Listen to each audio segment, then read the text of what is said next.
د اورګاډي دا لیکه یعنی له ایډیلیډ څخه تر داروینه پورې زیاتره پر هغو سیمو او دښتو غځېدلې چې اوژبه افغانانو به خپل اوښان پر چلول.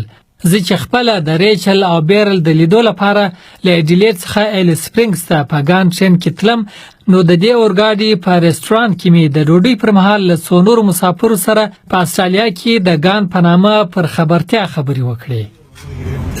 I spent a lot of time in the Eastern Goldfields in Western Australia. ما د استرالیا په لویدیځ کې د زرو دکانونو په سیمه کې ډیر وخت تیر کړی دی. هلته اوخبه افغانان وو. I can only assume that it's from our British origin.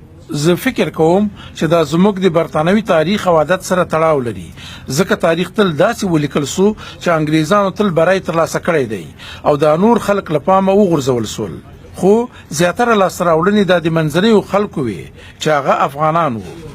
Who was the Afghan?